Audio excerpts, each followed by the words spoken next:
Have you ever felt a pain you couldn't explain? Like something inside you was quietly breaking even when everything outside seemed fine. Maybe it started years ago when you were just a child learning to silence your truth to be loved. You smiled when you were hurting. You stayed quiet to avoid conflict. Over time, you became so good at pretending that even you forgot what was real. Then came the anxiety, the exhaustion, the haunting emptiness at the end of every good day. You tried fixing it, books, podcasts, meditation therapy, but nothing ever touched the root. That's because what's hurting you isn't on the surface. It's deeper. Beneath the roles, the masks, the performance, there's a part of you that's been forgotten, abandoned, and it's not going away until you finally stop and listen. Most people believe they're suffering because of something external, a broken relationship, a dead-end job, financial stress, the pressure to meet impossible expectations. And yes, those things hurt, but if you listen closely, you'll notice a different kind of ache, one that lingers even when the chaos settles. It's a dull heaviness in your chest, a quiet sense that something is missing, that you're not quite home even when you're surrounded by familiarity. You wake up each day, go through the motions, smile when you're supposed to say you're fine when you're not. But deep down, there's a silence that roars, a sadness that doesn't have a name. You've tried everything to make it stop: gratitude journals, mindfulness apps, even faking positivity. But no matter how much you try to convince yourself that you're okay, something inside keeps calling out. That something is the part of you that's been ignored for too long. Carl Jung once said, "What you do not bring to consciousness returns as fate." And that's exactly what's happening. Your soul is trying to wake you up. But instead of listening, you run, you numb, you distract. You settle into relationships that don't see you, careers that don't fulfill you, lifestyles that aren't really yours. And then you wonder why nothing feels enough. The truth is, suffering doesn't begin in the outside world. It begins the moment you abandon yourself. When you silence your needs to be liked. When you hide your truth to keep the peace. When you betray your values just to feel safe. It begins when you stop living for who you are and start performing for who others expect you to be. And as long as you stay disconnected from your core, that ache will remain. Not as punishment, but as a signal, a plea from within. You're not being broken down, you're being called back to yourself, to your wholeness, to the truth you buried long ago. You've tried everything to escape it. The pain, the confusion, that invisible weight pressing against your chest every time you're alone. You keep yourself busy, surround yourself with people, scroll for hours through endless distractions. You blast music to drown out the silence. You laugh at parties, post polished photos, and repeat the mantra, "I'm fine, I'm okay." But the moment the noise fades, when the world gets quiet again, it returns, that familiar ache waiting for you in the stillness. And maybe that's the part no one tells you. Pain doesn't leave when you ignore it, it just waits. It lingers in your habits, in your relationships, in the choices you make out of fear instead of freedom. You think you've buried it, but it shows up in your anxiety, your insomnia, your inability to be fully present. It shows up when you push away people who love you or chase people who hurt you. It whispers through self-doubt, through overthinking, through that impulse to stay small. But you've convinced yourself this is just life, that everyone feels this way, that someday something external will finally fix it. A better job, a new relationship, more money. But no matter what changes on the outside, your inner world remains untouched. Why? Because you're not running from the world, you're running from yourself. Carl Jung warned that what you refuse to face within doesn't disappear. It controls you from the shadows. The addictions, the drama, the constant seeking, they're not the problem. They're symptoms. They're the masks you wear to avoid meeting the wounded parts inside you. But here's the truth. You can't outrun what lives in you. No distraction, no achievement, no amount of positive thinking will heal what you refuse to confront. Your soul doesn't want comfort, it wants truth. And the longer you run, the louder the pain becomes, not to punish you, but to wake you up. This isn't failure, it's a turning point. The moment you realize that healing doesn't begin with escape, it begins with surrender. When you stop avoiding and start listening, everything changes. At some point in your life, maybe without even realizing it, you stop being fully you. It didn't happen all at once. It began subtly in the classroom where speaking your mind made you disruptive, at home where crying made you too sensitive, or among peers where fitting in meant shrinking yourself. Slowly you learned the unspoken rules of survival. Be quiet, be good, be agreeable. Hide the parts that made others uncomfortable. And over time, you became an expert at pretending. You became what the world asked of you, polished, pleasant, productive. But in doing so, you began to lose something sacred, your truth. You see, emotional fragmentation doesn't start with trauma, it starts with compromise. The kind you make to be accepted. The kind that seems harmless at first, biting your tongue, faking a smile, suppressing a need. But every time you silence your real self for the sake of approval, a fracture forms. And those tiny fractures eventually become fault lines across your identity. You wake up one day and realize you don't know who you are without the mask. You've performed for so long that authenticity feels foreign. And that's where the pain grows, not from failure, not from loneliness, but from this quiet betrayal of self. When you trade your essence for acceptance, your soul remembers. It doesn't scream, it aches. It aches in the form of fatigue, restlessness, numbness. You might call it burnout, you might call it sadness, but it's deeper than that. It's the grief of a self you abandoned.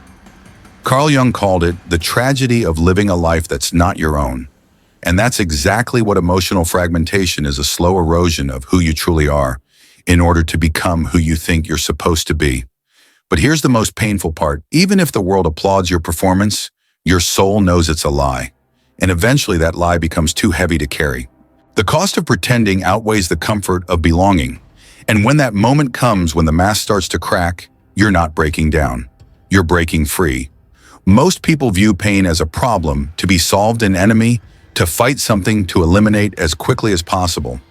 But what if pain wasn't here to hurt you, but to wake you up? What if the ache in your chest, the anxiety that won't go away, the hollow feeling you carry in moments of silence? What if all of that was a message, a sacred alarm from the soul, warning you that something vital inside you has been neglected, silenced, or forgotten? Carl Jung believed that suffering was never random. To him, it was a signal from the unconscious, a spiritual mechanism that activates when you stray too far from your inner truth. When you ignore who you are, when you live to please, when you settle for less just to survive, pain arrives not to punish you, but to realign you. It's like your soul pulling the emergency brake, saying, "This is not the life we came here to live." You may feel like your pain is the result of failure, but failure doesn't hurt nearly as much as pretending. It's not the loneliness that wounds. It's the disconnection from your own self when you're alone. It's not other people who destroy you. It's the versions of you that you abandon to gain their approval. Every emotion that haunts you, guilt, anxiety, resentment, numbness, is a reflection of where you've turned your back on your own needs, values, and truth. We've been taught to run from pain, but Jung teaches us to listen, because pain, when understood, is sacred. It's not a curse, it's a compass. Every emotional breakdown, every sleepless night, every wave of sadness that hits you out of nowhere, it all exists for a reason. Something in you wants to come alive again. Something you've buried is trying to rise. And so the next time pain visits, don't run. Don't numb. Don't silence it. Instead, ask it, "What are you here to show me?" Because the soul never screams without reason. And when you truly begin to listen, everything begins to shift. There's a part of you that you rarely talk about, a side that doesn't fit the image you've worked so hard to maintain. It's the part that gets angry too quickly, that craves attention. You're ashamed to admit that feels jealousy, resentment, or even rage. You hide it, you push it down, you tell yourself, "That's not me." But here's the truth, it is you. And the more you suppress it, the more power it gains. Carl Jung called this hidden part of the psyche the shadow, everything you've rejected, denied, or disowned in yourself. Most people believe that being good means being light, positive, and calm. But real wholeness isn't about being good, it's about being complete. And you can't be complete if you've locked parts of yourself in the basement of your unconscious. The shadow holds all the traits you were taught to be ashamed of: your sexuality, your ambition, your anger, your need for control, your deep fears. But repressing these parts doesn't make you enlightened, it makes you fragmented. And the shadow doesn't just disappear because you ignore it. It leaks out in passive-aggressive remarks and self-sabotage, in toxic patterns you can't seem to break. You wonder why you keep repeating the same mistakes, why you push away people who love you, why you explode over small things. That's not fate. That's your shadow trying to get your attention. Jung warned, until you make the unconscious conscious, it will direct your life, and you will call it fate. The shadow is not evil, it's wounded. It's the part of you that was never allowed to exist in the daylight. And what it needs is not rejection, but integration. It needs to be seen, heard, and embraced without shame. Facing your shadow is uncomfortable. It demands honesty, humility, and the courage to look at your own darkness. But here's the paradox: within that darkness lies your greatest power. Because once you stop hiding from the parts of you that feel unlovable, you realize they were never your weakness. They were your teachers. And when you integrate them, you don't become broken, you become whole. Most people never face their shadow, not because they're weak, but because it terrifies them. It means having to admit that beneath the surface, they are not only kind, composed, and compassionate, but also jealous, angry, manipulative, or ashamed. To face the shadow is to confront every part of yourself you were taught to fear, deny, or condemn. And that's not easy. It's easier to blame others, to call yourself a victim of circumstance, to say they hurt me instead of I allowed it. But healing doesn't begin in blame. It begins in brutal, uncomfortable truth. And that truth is this: sometimes the enemy isn't outside, it's the part of you you've refused to meet. But here's what most don't understand. The shadow is not your enemy. It's your exiled self. The part of you that was cast out because it was too raw, too intense, too real. And it didn't vanish, it waited. It showed up in your self-sabotage. It whispered in your most impulsive decisions. It pulled strings from behind the scenes, shaping your life in ways you couldn't understand. Not because it hated you, but because it wanted to be seen. Carl Jung didn't believe in killing the shadow. He believed in integrating it. Because what you reject controls you, but what you integrate empowers you. When you bring your shadow into the light, it loses its grip. You no longer act out your wounds, you learn from them. You no longer shame your anger, you understand its message. You no longer suppress your fears, you listen to what they're protecting. It's in this courageous act of facing what you've buried that true transformation begins. Not when you become someone else, but when you finally embrace everything you are. Shadow work is not about fixing what's broken. It's about recovering what's been forgotten. It's not the path for everyone, but for those who dare, it's the only path that leads to true freedom. Because the shadow you fear the most is the key to the power you've been searching for all along. Awareness is powerful, but it's only the beginning. Once you've seen the shadow, once you've heard the voice of your pain, the real work begins. And this work isn't glamorous. It doesn't come with applause or instant relief. It's raw. It's personal. It demands that you sit with what you've spent your whole life trying to avoid. But healing isn't a mysterious miracle. It's a conscious process, one choice at a time. And it always begins with your willingness to listen. Start with the signals your body has been giving you. That tightening in your chest when you stay in places where your truth isn't welcome. The pit in your stomach when you agree to things that violate your values. The exhaustion that hits not because you're physically tired, but because you're emotionally misaligned. These aren't random, they're roadmaps. Your body speaks the language of the soul long before your mind catches up. When you begin to honor those signals instead of silencing them, healing begins. Right. Not for Instagram, not for anyone else, but for the part of you that's been locked in silence. Sit down and pour your truth onto paper. Write the things you're afraid to feel, the anger, the shame, the questions that haunt you at 2 a.m. This kind of writing isn't pretty, it's honest. And in that honesty, your wounds begin to speak, and once they speak, they lose their power to control you. Observe your emotional triggers. Every overreaction, every sudden shift in mood, every pattern you repeat. These are not accidents. They are echoes of unhealed pain asking to be understood. Track them. Reflect on them. Bring them into the light without judgment. And if you can seek guidance, whether through therapy, a mentor, or someone who can hold space for your truth without trying to fix it. Jung said the unconscious is not a trash bin, it's intelligent, alive, and purposeful, but it only reveals itself to those who are willing to see without defense. This is where healing truly begins, when you stop fighting your pain and start listening to it. Not to comfort yourself, but to confront yourself. Because inside your wounds are the instructions for your transformation. We live in a world that teaches us to fear pain, to treat it as a malfunction, a sign that something has gone wrong. We numb it with pills. We drown it in distraction. We rush to fix it before we even understand what it's trying to say. But what if pain isn't here to punish you? What if it's here to teach you, to guide you, to awaken you to a part of yourself that you've neglected for too long? Carl Jung believed that suffering wasn't a detour, it was the path. He said that only those who have the courage to descend into their own darkness could uncover the light of their truth. In this sense, pain is not your enemy, it's your initiation. It's your soul's way of demanding that you stop settling for surface answers and finally look deeper. Think about it, how many of your greatest transformations began in comfort? Probably none. It was in the moments when everything fell apart, when the relationship ended, the job collapsed, the image shattered, that something inside you began to shift. That's not coincidence, that's design. Pain cracks open the shell of your false identity so that something more honest can emerge. But for this to happen, you must stop treating pain like an intruder. It's not here to destroy you. It's here to reveal you. Every emotion, no matter how uncomfortable, carries a message. Anxiety might be telling you you've betrayed your own needs. Anger might be revealing a boundary you've ignored. Sadness might be the echo of a truth you've buried. When you stop labeling these experiences as bad and start approaching them with curiosity, everything changes. This shift from fear to curiosity is where transformation begins. Because when pain is no longer a problem to solve, but a signal to interpret, you become your own healer. The suffering that once felt unbearable becomes meaningful, directional, sacred.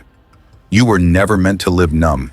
You were meant to feel deeply, to feel fully, and through that feeling, to remember who you truly are. Pain doesn't mean you're broken. It means you're being called home. Healing doesn't mean becoming someone new. It means remembering who you were before the world taught you to be small. It's not about perfection, it's about integration. True wholeness begins the moment you stop trying to erase the parts of yourself that don't fit the narrative you were told to live. Carl Jung called this process individuation, not in the sense of becoming special, but in becoming authentic, real, undivided. Most of us think healing is about removing the bad parts, the anger, the shame, the fear. We chase happiness, peace, and light, thinking that's where freedom lives. But what if freedom isn't in escaping the darkness, but in embracing it? What if the parts you've judged, suppressed, or rejected are not flaws to fix, but truths to honor? Your anger, for example, may carry the voice of a boundary you never felt safe to set. Your sadness might hold the grief of a version of you that was never allowed to be. Integration means bringing it all home, the beauty and the mess, the light and the shadow. It's realizing that every part of you serves a purpose, even if it's hard to look at. The goal is not to become perfect, it's to become whole. And wholeness doesn't come through suppression, it comes through compassion, through presence, through your willingness to sit with the parts of yourself you've been taught to avoid. You stop wearing masks, you stop apologizing for your emotions, you stop chasing validation. Because once you've embraced your own truth, you no longer need the world's permission to exist. That's the miracle of integration. You become rooted, unshakable. Not because you're invincible, but because you're finally real.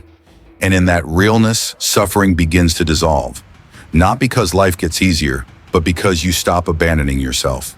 You become someone you can trust, someone you recognize, someone who doesn't have to run anymore.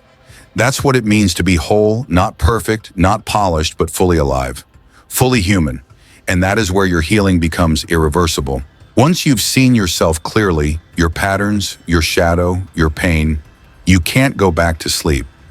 Not really. The illusions that used to comfort you no longer fit.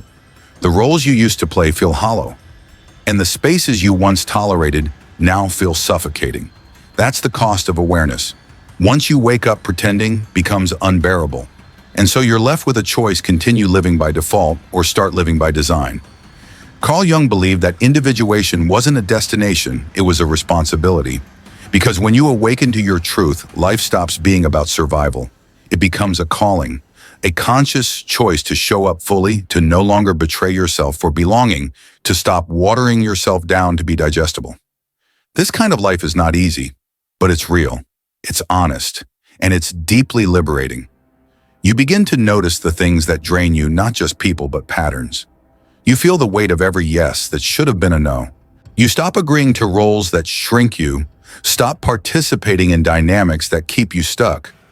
You no longer seek external permission to rest, to speak, to walk away, because now you carry your center within you. Living awake means you no longer move through life reacting, you respond. With clarity, with integrity, with presence.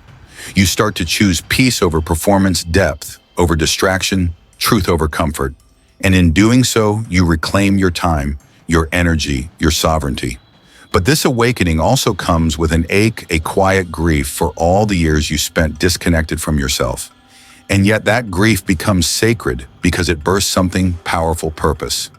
Not a grandiose mission, but a quiet, unwavering inner commitment to live aligned, to live with intention, to live in a way that honors who you are becoming, not who you were taught to be. And that is the heart of real transformation, not in fixing yourself, but in no longer forsaking yourself. Because once you stop running, once you live from truth, you don't just survive the world, you shape it. You become a lighthouse for others still lost at sea, not by saving them, but by showing what it looks like to save yourself. There comes a moment after the breakdowns, after the healing, after you've walked through the fire of your shadow, when something quietly shifts. The storm within begins to settle. The pain once all-consuming becomes a quiet presence. Not gone, but no longer controlling you. You stand not as a perfect version of yourself, but as a whole one. And when that moment arrives, so does the final, most profound question: what will you do with your healing? Carl Jung believed that individuation wasn't only about becoming whole, it was about becoming responsible. Responsible for how you show up in the world now that you've remembered who you are. Because true transformation doesn't end in isolation. It wants to touch others. It wants to serve, not through obligation, but through overflow. When you've reclaimed your truth, you no longer live to impress, you live to express. The energy that was once spent pretending, defending, or hiding now becomes available for something higher: contribution. You begin to ask deeper questions. How can my story help someone else find their voice? How can my scars become signposts for those still in the dark? How can I live in a way that makes my pain matter? This doesn't mean becoming a therapist or a teacher unless that's your calling. It means being intentional with your presence. It means showing others what it looks like to live awake, to speak truth, to set boundaries without guilt, to walk away from what doesn't nourish your soul. Your life becomes a quiet revolution, not loud, not forceful, but undeniable. And in this way, your healing ripples. You no longer need to convince others of anything. You simply become, and in your becoming, others feel permission to become too. This is the final step of inner work, not just to find peace, but to share it. Not just to survive the pain, but to transform it into purpose. To live not in fear, not in reaction, but in response to the truth of who you are. And when you do that, your life becomes a mirror, a map, a medicine for someone else still learning to see. The greatest illusion we've been sold is that healing means becoming someone better. But real healing is not self-improvement, it's self-remembrance. It's the brave and often messy journey of returning to who you were before fear, shame, and conditioning made you forget. The lesson is simple yet life-changing. Stop running from your pain. It's not your enemy, it's your guide. Your anxiety, your sadness, your emotional exhaustion, they aren't flaws to fix. They are signals pointing you back to parts of yourself you've abandoned. When you stop numbing, stop performing, and start listening, you begin to live from truth, not survival. You set boundaries not to push people away, but to protect your peace. You speak your needs not to be selfish, but to stop betraying yourself. And in doing so, you don't just find healing, you become it. For yourself, for others, for a world that desperately needs people who have the courage to live fully awake. This isn't about being perfect. It's about being real. And in this culture of noise, being real is revolutionary.